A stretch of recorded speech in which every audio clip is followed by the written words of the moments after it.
Hello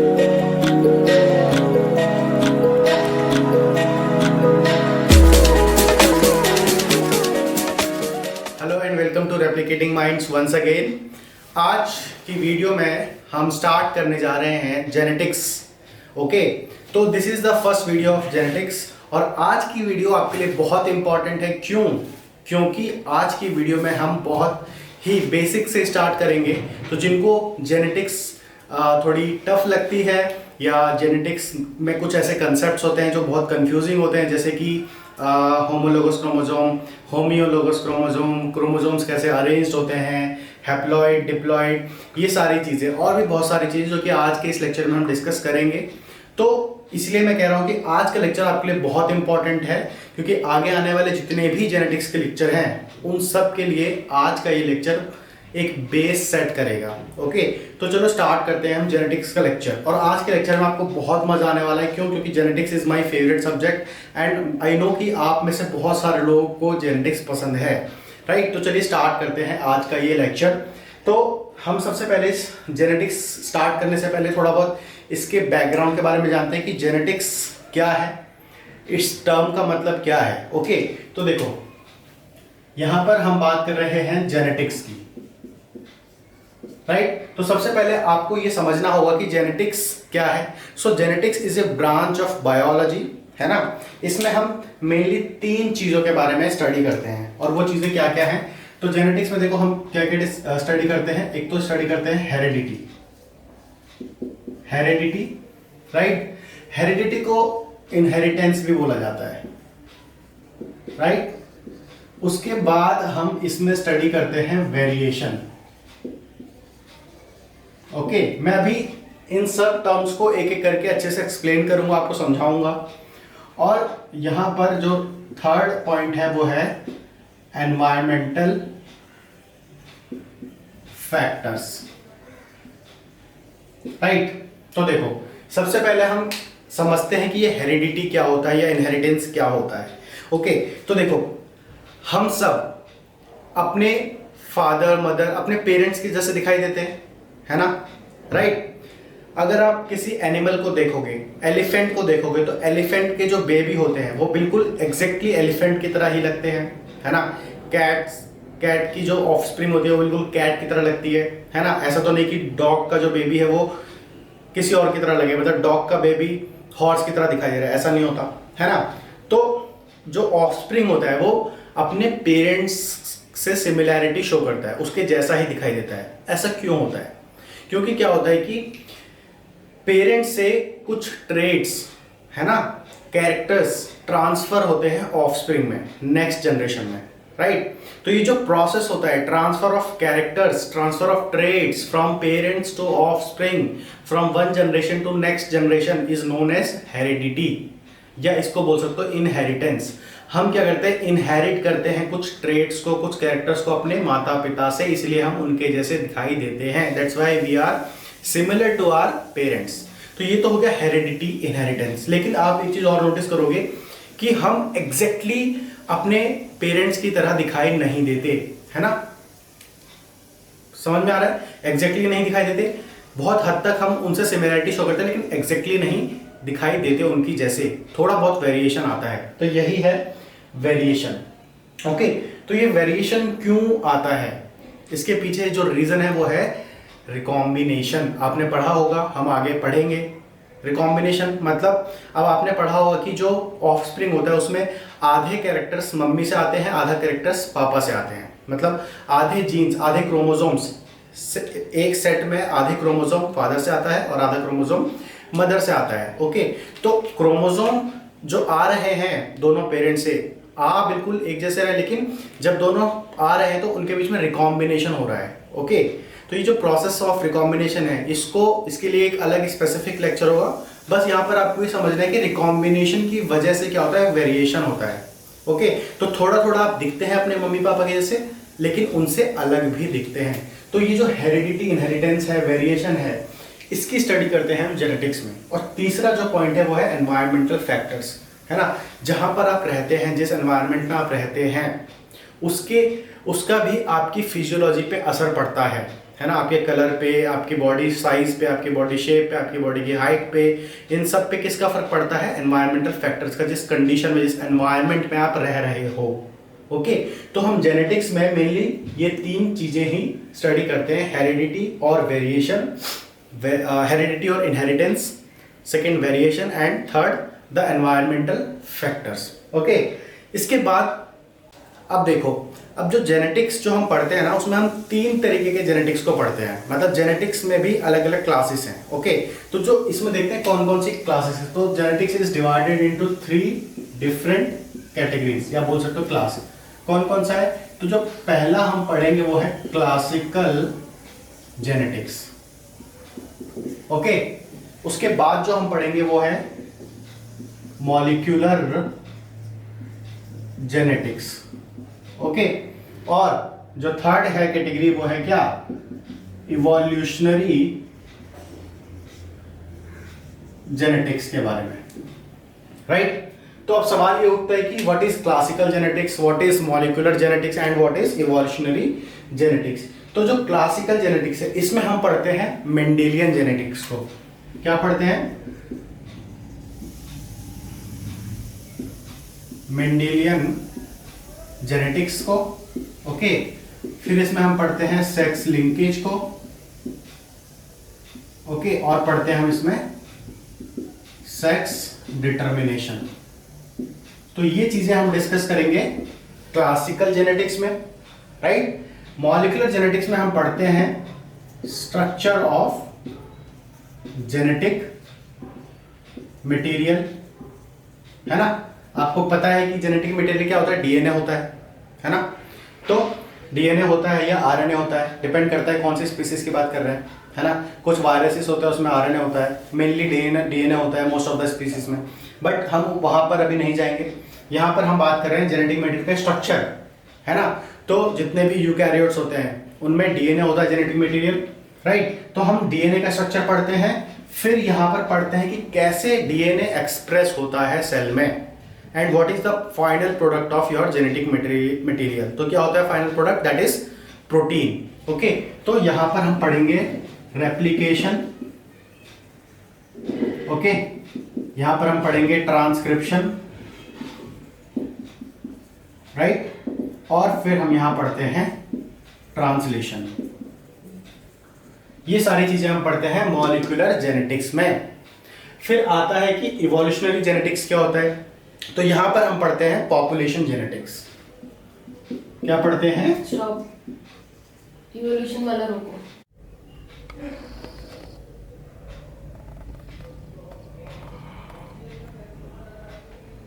बता देना, ठीक है?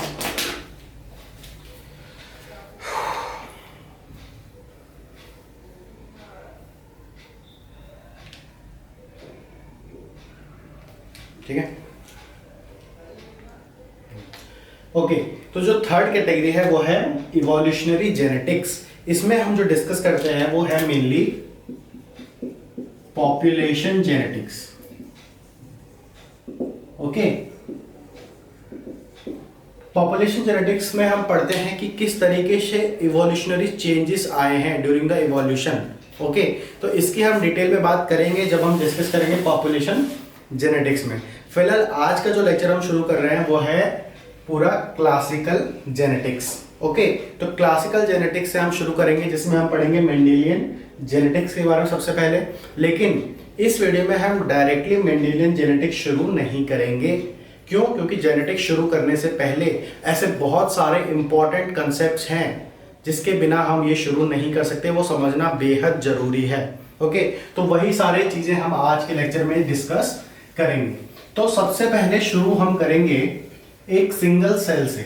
ओके, और समझेंगे कि कैसे सेल के अंदर न्यूक्लियस में क्रोमोसोम्स अरेंज्ड होते हैं, है ना? और जीन कहाँ पर लोकलाइज्ड होता है, ओके, कितने टाइप के क्रोमोसोम होते हैं, है ना? उनका स्ट्रक्चर कैसा होता है, ये सारी चीजें हम डिस्कस करेंगे। तो आपका एक बेसिक सेट हो जाएगा, तब आपको मजा आएगा जेनेटिक्स पढ़ने में, है ना? चलिए स्टार्ट करते हैं। तो एग्जाम्पल लो एक ह्यूमन सेल का, है ना? समझने में आसानी होगी। तो मान लो कि ये एक ह्यूमन सेल है। This is a human cell. Okay, और ह्यूमन सेल में हम स्पेशली फोकस करेंगे कहां पर? न्यूक्लियस में। कहां पर करेंगे? न्यूक्लियस में। क्यों करेंगे न्यूक्लियस में? क्योंकि न्यूक्लियस में ही होता है आपका, मेरा, हम सबका जेनेटिक मटेरियल। ओके, तो यहां पर होता है हमारा जेनेटिक मटेरियल क्रोमोसोम की फॉर्म में, ऐसे। अब मैं ऐसे क्यों बना रहा हूं? देखो, मैं देखो पेयर्स में बना रहा हूं, है ना। ये सारे क्या है? क्रोमोसोम्स हैं, राइट। तो आपके हर सेल में, आपकी बॉडी में जितने भी सेल्स हैं, मिलियंस ट्रिलियंस जितने भी सेल्स हैं, हर एक सेल की बात कर रहे हैं। तो आप एक सेल का एग्जांपल लो, तो हर एक सेल में आपके कितने क्रोमोसोम होते हैं? ह्यूमंस में कितने क्रोमोसोम होते हैं? बहुत सिंपल है, आपको पता है। टोटल 46 क्रोमोसोम्स होते हैं, या आप बोल सकते हो 23 पेयर ऑफ क्रोमोसोम्स होते हैं। कहां पर? ह्यूमन सेल में, मतलब न्यूक्लियस में। तो देखो, यहां पर हम न्यूक्लियस की बात करेंगे, इसमें हम मेनली फोकस करेंगे क्रोमोसोम पर। क्रोमोसोम के बारे में समझना है ना। तो देखो, यहां पर ध्यान से समझो कि कितने क्रोमोसोम होते हैं और कैसे होते हैं क्रोमोसोम। तो देखो, मैं अलग कलर से यहां पर ड्रॉ कर रहा हूं, इसका मतलब कुछ खास है इन कलर्स में, है ना, जो कि अभी बताऊंगा आपको, राइट। तो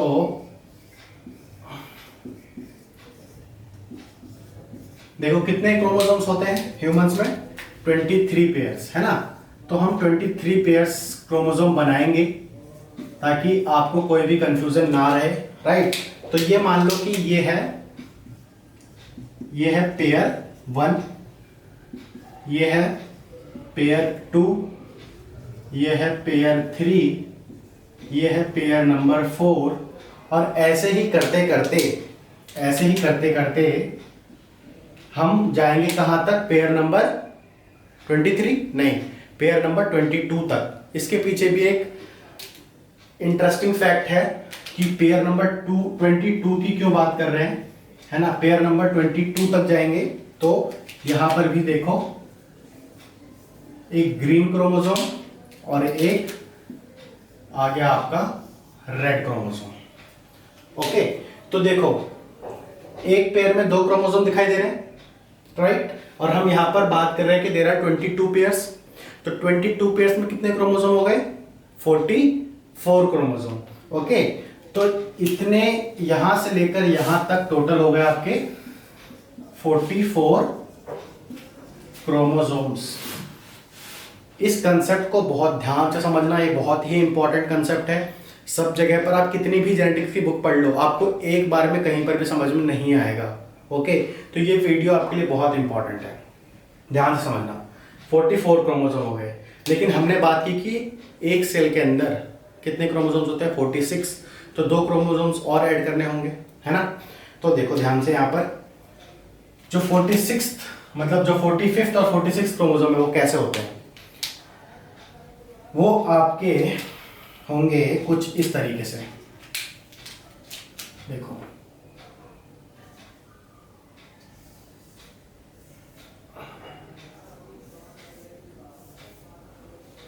या तो ये दोनों एक जैसे, एक्स क्रोमोसोम, ओके, या तो ये कॉम्बिनेशन होगा, राइट। और कौन सा कॉम्बिनेशन हो सकता है? कॉम्बिनेशन हो सकता है एक एक्स या वाई। ये हो गया वाई क्रोमोसोम और ये हो गया एक्स क्रोमोसोम। मतलब 22 पेयर्स तो बिल्कुल ऐसे ही होंगे, राइट। लेकिन जो 23rd पेयर होगा उसमें 2 कॉम्बिनेशन हो सकते हैं। या तो होगा ऊपर वाला कॉम्बिनेशन, दोनों क्रोमोसोम एक्स एक्स होंगे, या होगा एक्स वाई। अभी कब होगा? सिंपल है, अगर हम किसी फीमेल की बात कर रहे हैं तो उनमें ये दोनों 23rd पेयर जो होगा दोनों होंगे कैसे? X chromosome. और अगर हम किसी मेल की बात कर रहे हैं तो उसमें जो 23rd पेयर होगा वो होगा आपका, एक होगा एक्स और एक होगा वाई क्रोमोसोम। क्लियर है यहां तक, है ना। तो इस तरीके से टोटल कितने पेयर हो गए? ये हो गया आपका पेयर नंबर 23। ओके, तो यहां पर आप +2 क्रोमोसोम कर दो, कितने हो गए टोटल? 46 क्रोमोसोम हो गए आपके टोटल, राइट। अब इसके बाद देखो ध्यान से कि ये जो 22 पेयर्स ऑफ क्रोमोसोम हैं, इनको आप बोलते हो ऑटोजोम्स। ध्यान रखना, इनको आप क्या बोलोगे? ऑटोजोम्स। ओके, और ये जो 2 क्रोमोसोम एक्स्ट्रा है, मतलब ये वाले XX या XY, यहां पर हम लिख देते हैं, यहां पर XX या XY, इनको आप क्या बोलते हो? इनको बोलते हो आप सेक्स क्रोमोसोम।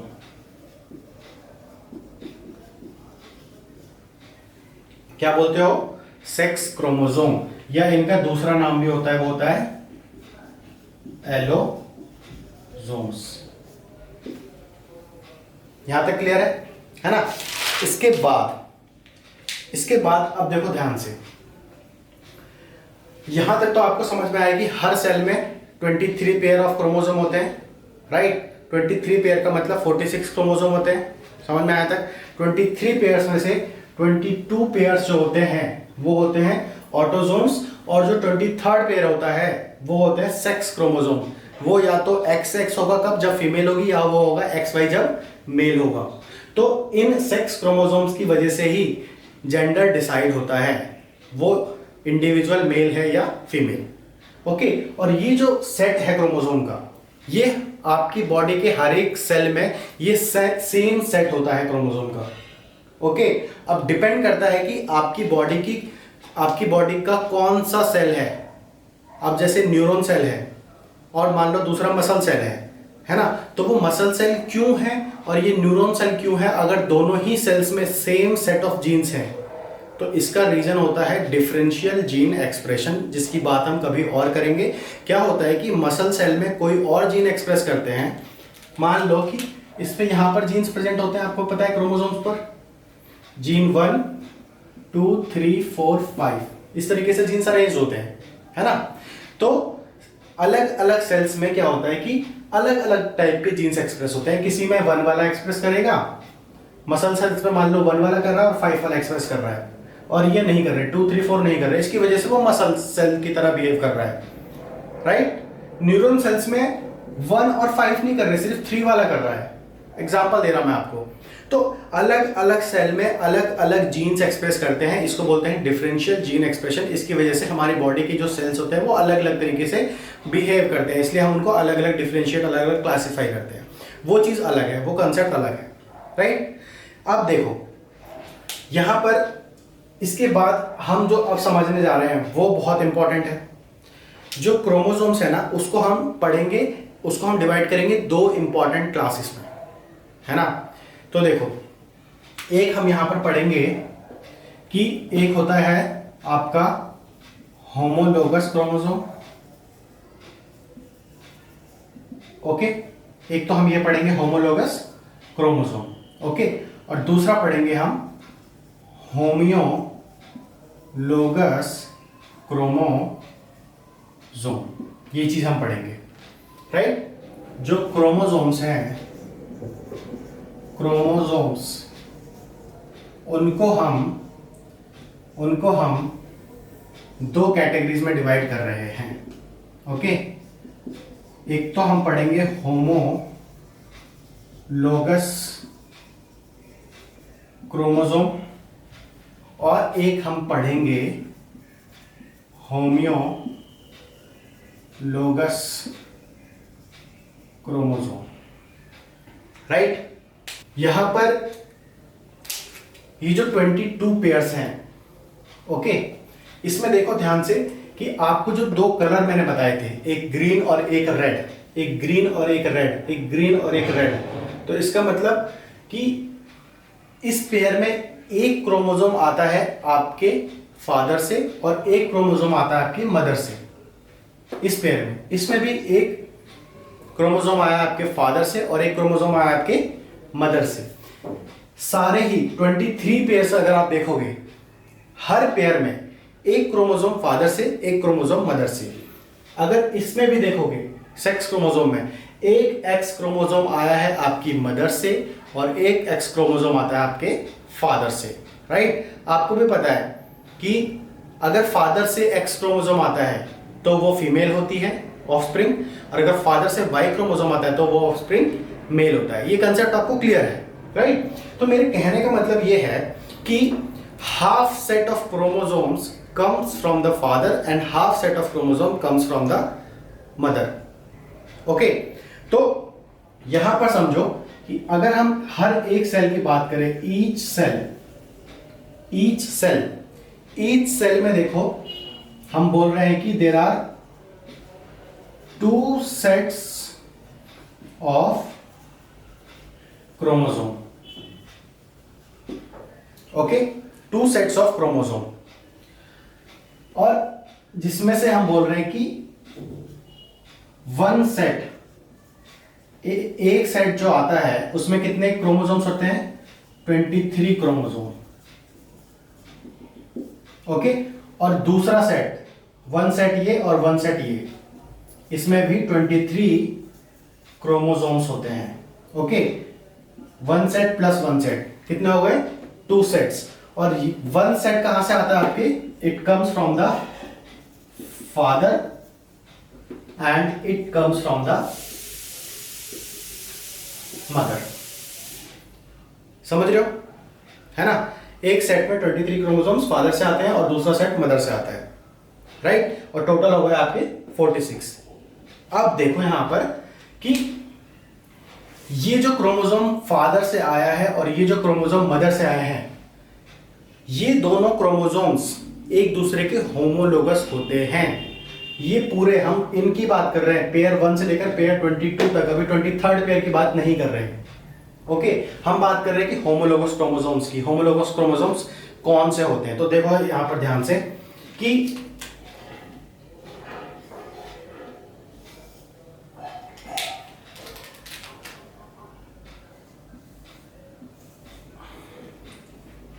फादर से आया, ये मदर से आया, ओके, और ये दोनों एक दूसरे के होमोलोगस होते हैं।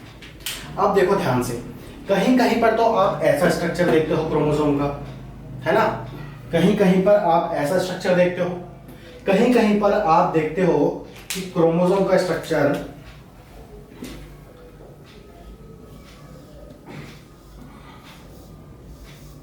ऐसा हो जाता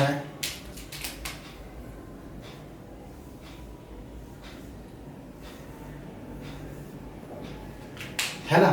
इसमें बहुत लोगों को कंफ्यूजन रहती है। आज क्लियर होगा ये कंफ्यूजन आपका। यहीं पर आपको समझना है कि होमोलोगस क्रोमोसोम क्या होते हैं, सिस्टर क्रोमेटिड्स क्या होती हैं, नॉन सिस्टर क्रोमेटिड्स क्या होती हैं। ओके, तो ध्यान से समझो कि ये क्रोमोसोम मान लो आपके फादर से आया, ये क्रोमोसोम आपकी मदर से आए। Okay, this chromosome comes from father and this came from mother. Okay, ये दोनों ही क्रोमोसोम एक दूसरे के क्या है? They are homologous. होमोलोगस, और मैं इनको भी कह रहा हूं कि ये भी क्या है? होमोलोगस। क्या है ये? होमोलोगस। अब होमोलोगस, ये इसके होमोलोगस है, ये जो पूरा क्रोमोसोम है ये इसके होमोलोगस है। तो इन दोनों के स्ट्रक्चर में डिफरेंस क्या है? ये देखो, ये भी हमने बोला ये भी होमोलोगस है, ये भी होमोलोगस है, ध्यान से समझना है इसको। तो ये स्ट्रक्चर ऐसा क्यों है, ये स्ट्रक्चर ऐसा क्यों है? सिंपल है। आपने पढ़ा होगा कि जब सेल रेप्लिकेट करती है, एक सेल से 2 सेल होती है ना? मेयोसिस पढ़ा होगा, माइटोसिस पढ़ा होगा। तो आप याद करने की कोशिश करो कि सेल जैसे ही डबल होने वाली होती है तो उसका जो डीएनए कंटेंट होता है वो भी जस्ट डबल हो जाता है सेल के जस्ट डबल होने से पहले, है ना? तो यही केस यहां पर है। अब देखो कि ये जो स्ट्रक्चर आपको दिखाई दे रहा है ये है इंटरफेस में स्ट्रक्चर, इसमें है इंटरफेस में। Okay, and this is the structure which is seen during the metaphase structure, metaphase phase. Okay, तो मेटाफेज में क्या होता है कि ये कंटेंट डबल हो जाता है ना। तो ये मेटाफेज का स्ट्रक्चर है।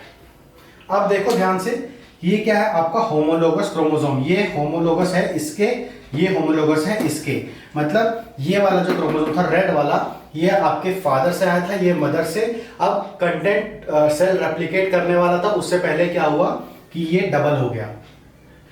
जितने भी क्रोमोसोम्स होंगे आपके सेल में, इन सब का कंटेंट डबल हो जाएगा। तो इन सब का स्ट्रक्चर कैसा हो जाएगा, ऐसा हो जाएगा, समझ रहे हो, ऐसा हो जाएगा सबका। तो अब आपको इस स्ट्रक्चर में कोई भी कंफ्यूजन नहीं रहनी चाहिए, राइट। तो ये डबल हो गया। अब देखो हम बार बार बोल रहे हैं कि होमोलोगस क्रोमोसोम, तो होमोलोगस क्रोमोसोम का मतलब होता क्या है कि दोनों का साइज एग्जैक्टली एक जैसा ही हो, शेप एक जैसा हो, देख रहे हो, साइज एक जैसा, शेप एक जैसा, दोनों पे जो जीन्स प्रेजेंट हैं वो भी एक ही प्रोटीन के लिए प्रेजेंट होंगे। Okay, same gene are present on both the chromosomes, right. तो मान लो यहां पर अगर कोई जीन प्रेजेंट है जो किसी कलर को, आपकी आई कलर को रिप्रेजेंट कर एनकोड करता है, यहां पर जो जीन प्रेजेंट है, ओके, और सेम यहां पर जो जीन प्रेजेंट होगा ये भी आपके आई के कलर को एनकोड करता होगा। ओके, मैंने बोला, ध्यान से समझना इस चीज को, कि मैंने बोला कि सेम जीन मतलब कलर को एनकोड करने वाला जीन, लेकिन ये नहीं बोला कि सेम कलर को एनकोड करने वाला जीन। इस चीज में डिफरेंस है, राइट। तो हो सकता है कि यहां पर जो जीन प्रेजेंट है वो आपकी आई के ब्लैक कलर को एनकोड करता हो, और यहां पर जो जीन प्रेजेंट है आपकी मदर के क्रोमोसोम पे वो आपकी आई के रेड कलर को या ब्राउन कलर को एनकोड करता हो। ओके, तो क्या होता है कि जब सेल रेप्लिकेट करने वाली होती है तो ये होमोलोगस क्रोमोसोम्स के बीच में यहां पर क्या होती है, सिमिलैरिटी होती है। तो ये जो होती है यहीं पर इनके बीच में रिकॉम्बिनेशन होता है, ये इनके बीच में क्या होता है, रिकॉम्बिनेशन होता है। तो जब अगर रिकॉम्बिनेशन हो गया तो रिकॉम्बिनेशन होने के बाद क्या होता है कि ये जो रीजन है ये एक्सचेंज हो जाता है, ये रीजन क्या हो जाता है, एक्सचेंज हो जाता है। और जो वेरिएशन आता है, हमने शुरू में बात की थी, वो इसी रिकॉम्बिनेशन की वजह से वेरिएशन आता है। अब देखो ध्यान से, यहां पर ये दोनों क्या है, होमोलोगस क्रोमोसोम्स। ओके, अब हम बात करते हैं कि क्रोमेटिड्स क्या होते हैं। तो आप इस क्रोमोसोम की सिर्फ इस क्रोमोसोम की बात करोगे तो आप इसमें देख रहे हो कि ये जो है, ये इसको आप सेंट्रोमियर बोलते हो। ओके, दिस इज सेंट्रोमियर, और इसके ये एक क्रोमेटिड आपको ये दिखाई दे रहा होगा और एक क्रोमेटिड ये, तो ये दोनों क्रोमेटिड्स क्या हैं, सिस्टर क्रोमेटिड्स हैं। ओके, और ये दोनों अलग अलग क्रोमोसोम के, ये दोनों क्रोमोसोम अलग अलग हैं, इनके जो ये अलग अलग क्रोमेटिड्स हैं इनको बोला जाता है नॉन सिस्टर क्रोमेटिड्स, इन्हीं को बोला जाता है नॉन सिस्टर क्रोमेटिड्स। और याद रखना कि जो रिकॉम्बिनेशन होता है, जिसको आप होमोलोगस रिकॉम्बिनेशन बोलते हो, वो किसके बीच में होगा, वो होगा हमेशा नॉन सिस्टर क्रोमेटिड्स के बीच में। इस क्रोमेटिड और इस क्रोमेटिड के बीच में होगा क्या, homologous recombination. Homologous recombination always occurs between the non sister chromatids, right. तो ये तो बात हो गई आपकी किसके, होमोलोगस क्रोमोसोम की, है ना। तो होमोलोगस क्रोमोसोम में क्या हो गया, हाँ, तो अगर हम हर एक पेयर की अगर बात करें तो हर एक पेयर में, जैसे ये पेयर है तो ये होमोलोगस क्रोमोसोम है दोनों, है ना। इसमें सेम नंबर ऑफ जीन होंगे, इनका सेम साइज होगा, इनका सेम शेप होगा।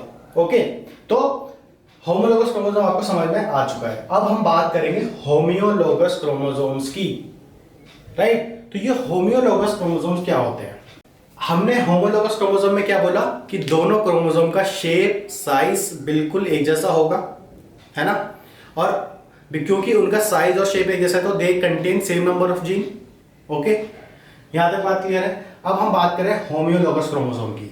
तो होमियोलोगस क्रोमोसोम क्या होते हैं कि यहां पर क्या होता है कि they are not exactly similar, समझ रहे हो, and they are not exactly dissimilar, समझ रहे हो।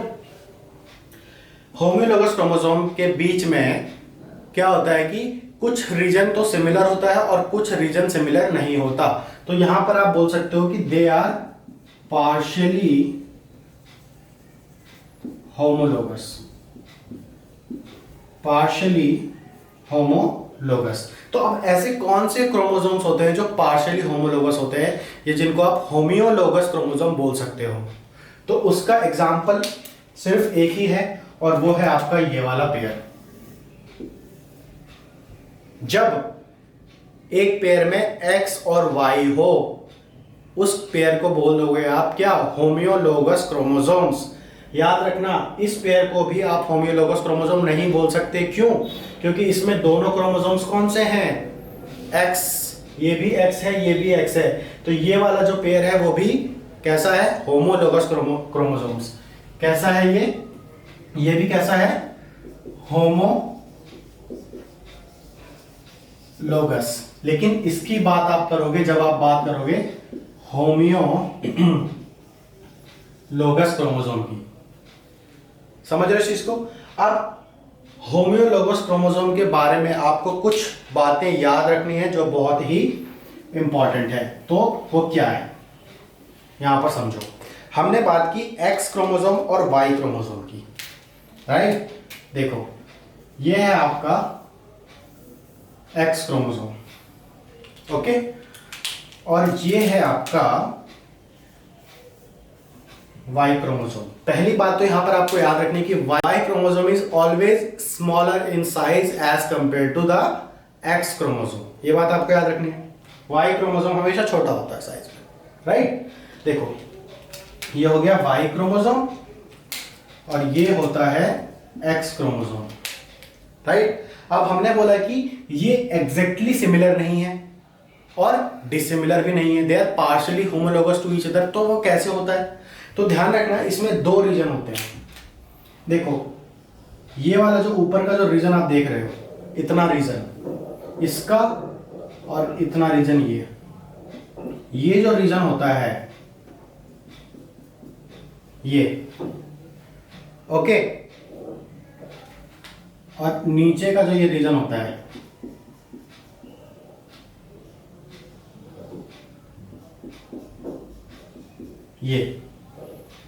ये दोनों एक दूसरे के होमोलोगस होते हैं। तो ये जो रीजन्स हैं, ये रीजन होमोलोगस होते हैं एक दूसरे के, है ना। तो इन रीजन को आप बोलते हो क्या, इसको आप बोलते हो पार रीजन। पार का फुल फॉर्म क्या होता है, pseudo autosomal region. Pseudo autosomal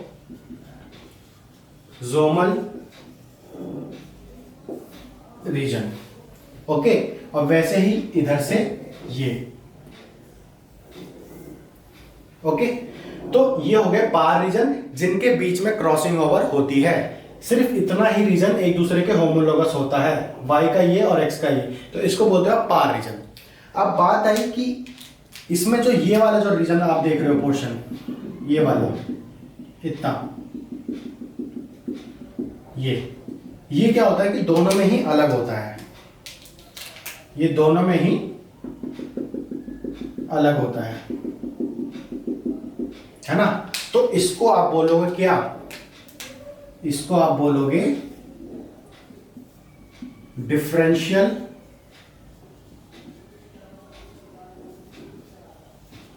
reason. क्या बोलोगे इसको? Differential region. ये है ना।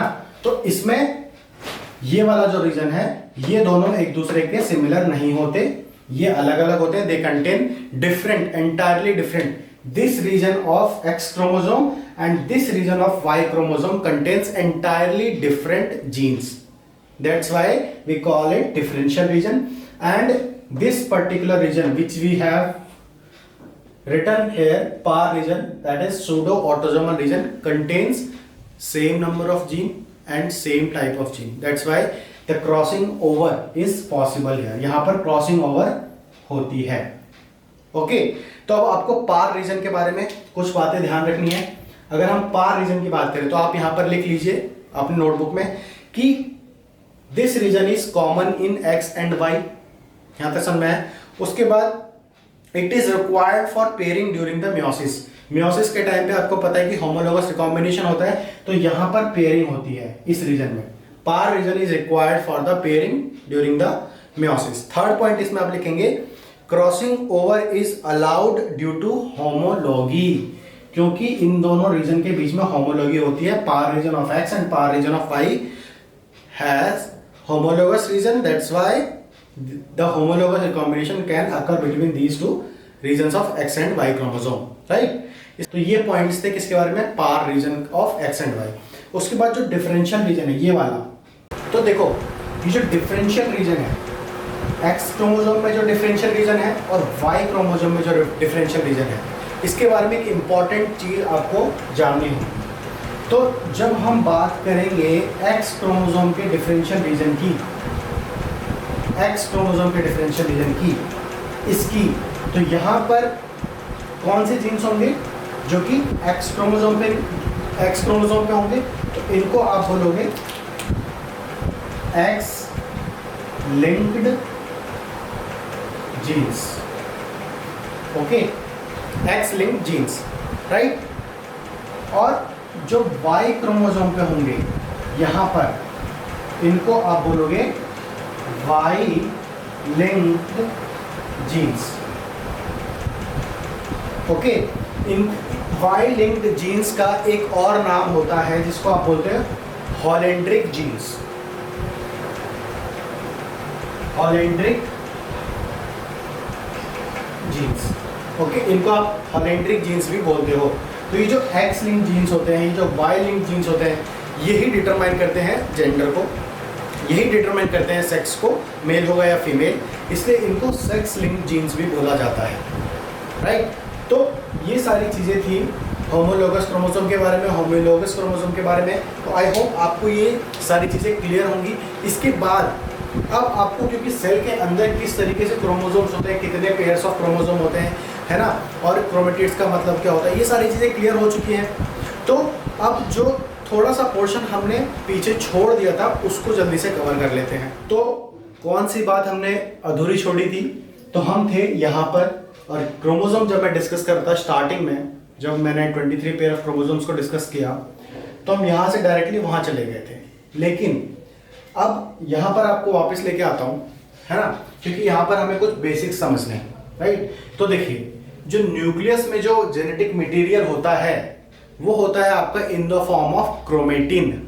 ओके, क्रोमेटिन की फॉर्म में होता है. तो अब ये क्रोमेटिन क्या होता है?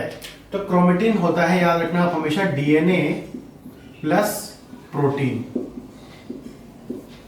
Okay, DNA plus protein. तो अंदर जो है, मैंने जैसे बोला आपको कि 23 पेयर ऑफ क्रोमोसोम्स होते हैं. तो हमने एक क्रोमोसोम को थोड़ा यहाँ पर बाहर निकालकर बड़ा करके देखा, है ना, कि कैसा होता है क्रोमोसोम. ओके, और फिर इस क्रोमोसोम में आपका ये क्रोमोसोम बनता कैसे है, इसके अंदर डीएनए कहाँ होता है, जीन कहाँ होते हैं. ओके, तो देखो, जब आप क्रोमोसोम्स के स्ट्रक्चर में से जब इसको आप और ज्यादा मॉलिक्यूलर लेवल पर देखोगे, है ना, आप सपोज करो कि आप इसमें से एक थ्रेड की तरह कुछ खींच रहे हो बाहर की तरफ, तो आपको कुछ ऐसा निकलता हुआ दिखाई देगा, राइट. तो जब आप इसके और ज्यादा मॉलिक्यूलर लेवल पर जाओगे, क्रोमोसोम के अंदर और जाओगे, तो देखो यहाँ पर क्या होगा कि आपको कुछ इस तरीके का स्ट्रक्चर दिखाई दे रहा होगा. जैसे कि मैंने आपको बोला कि क्रोमोसोम, क्रोमेटिन किससे मिलकर बना होता है? डीएनए प्लस प्रोटीन से, है ना. तो यहाँ पर क्या होता है, जो जितने भी यूकैरियोटिक ऑर्गेनिजम्स होते हैं उनमें जो डीएनए होता है वो अरेंज्ड होता है हाईली कॉम्पैक्ट फॉर्म में। ओके, तो वो प्रोटीन्स के चारों तरफ लिपटा हुआ होता है। The DNA is wrapped around the proteins, और वो प्रोटीन्स कौन से होते हैं? They are histone proteins. जैसे कि यहाँ पर आप देखो, ये जो आपको रेड कलर का दिखाई दे रहा है क्या है? प्रोटीन्स है एक तरीके से, और इन प्रोटीन्स के चारों तरफ आपका डीएनए लिपटा हुआ है ना। तो जब आप और ज्यादा मॉलिक्यूलर लेवल पर जाओगे तो देखो ये है आपका प्रोटीन और इसके चारों तरफ आपका डीएनए लिपटा हुआ है ना। तो देखो इस वाले स्ट्रक्चर को आप बोलते हो न्यूक्लियोसोम। इस स्ट्रक्चर को आप बोलते हो न्यूक्लियोसोम, है ना। तो जो क्रोमेटिन का स्ट्रक्चर होता है ना, उसमें बहुत सारे न्यूक्लियोसोम मिलते हैं तब बनता है आपका एक क्रोमोसोम, है ना। और बहुत सारे क्रोमोसोम मिलते हैं तब बनता है आपका क्रोमेटिन, राइट। तो अब हम न्यूक्लियोसोम के स्ट्रक्चर को अगर समझें तो उसमें देखो इस स्ट्रक्चर को ये देख सकते हो आप, ये है न्यूक्लियोसोम का स्ट्रक्चर, है ना। तो एक न्यूक्लियोसोम के स्ट्रक्चर में 8 कोर हिस्टोन प्रोटीन्स होते हैं। Core of 8 histone proteins 1 2 3 4 5 6 7 8। Okay, और इसके चारों तरफ डीएनए आपका रैप्ड होता है। ओके, और एक होता है H1 हिस्टोन प्रोटीन, जो कि इसको आप लिंकर प्रोटीन भी बोलते हो। ओके, ये लिंक करके रखता है। तो इस तरीके से डीएनए आपके हिस्टोन प्रोटीन्स के चारों तरफ लिपटा हुआ होता है, राइट। तो अब जब इसको और ज्यादा आप खोलोगे डीएनए को, और जब डीएनए का रेप्लिकेशन होना होता है, ओके, तो क्या होता है कि इसकी अनरैपिंग होती है ना। मतलब हिस्टोन प्रोटीन्स और डीएनए एक दूसरे से अलग होना जरूरी है। अभी ये कंडेंस फॉर्म में है, कॉम्पैक्ट फॉर्म में है, इस फॉर्म में इसका कभी भी रेप्लिकेशन नहीं होता। ओके, तो जब डीएनए का रेप्लिकेशन होना होता है तो इससे हिस्टोन प्रोटीन्स अलग हो जाते हैं, है ना। वो प्रोसेस होता है आपका एसिटाइलेशन डीएसिटाइलेशन का, उसको हम पढ़ेंगे बाद में, राइट। तो यहाँ पर देखो, जब हिस्टोन प्रोटीन्स डीएनए से अलग हो जाते हैं तब ये आपका कहलाता है डीएनए। इससे पहले जब इसके साथ हिस्टोन प्रोटीन्स अटैच्ड होते हैं तो ये आपका कहलाता है क्रोमेटिन या क्रोमोसोम। ओके, तो ये हो गया आपका खुल के, और ज्यादा क्या मिल गया आपको? ये मिल गया आपको डीएनए। तो अब हम क्रोमेटिन से क्रोमोसोम पे और क्रोमोसोम से पहुंच चुके हैं डीएनए पर। तो अब बात आती है कि जीन्स कहाँ प्रेजेंट होते हैं, जीन्स क्या होते हैं। तो याद रखना, जीन्स क्या होते हैं? They are the small fragment of DNA, है ना। डीएनए के स्मॉल फ्रेगमेंट को आप क्या बोलते हो? जीन्स बोलते हो, है ना। देखो, जब आप देखते हो तो जीन जो होता है ना, उसमें देखते हो कि वो उसमें बेस पेयर्स होते हैं, बहुत सारे न्यूक्लियोटाइड्स होते हैं, A T G C ji C A T ऐसे करके, राइट। तो डीएनए क्या है? डीएनए भी तो क्या है? न्यूक्लियोटाइड से मिलकर बना होता है, पॉलीन्यूक्लियोटाइड होता है, उसमें 2 स्ट्रैंड्स होते हैं एक दूसरे के कॉम्प्लीमेंट्री, है ना, बेस पेयर्स होते हैं। तो डीएनए का एक स्मॉल फ्रेगमेंट होता है जीन, और एक डीएनए पे बहुत सारे जीन्स प्रेजेंट हो सकते हैं, राइट। तो ये था बेसिक जेनेटिक्स को समझने के लिए आज का लेक्चर। अगर आपने बहुत अच्छे से समझा है तो आगे आने वाली वीडियोस आपको बहुत अच्छे से क्लियर होंगी। चलिए, आई होप कि आपको ये आज का लेक्चर समझ में आया होगा। अच्छी लगी वीडियो तो शेयर कीजिए, फर्स्ट टाइम देख रहे थे तो सब्सक्राइब कीजिए। चलिए, मिलेंगे नेक्स्ट वीडियो में, तब तक ख्याल रखिए, पढ़ते रहिए। Thank you so much.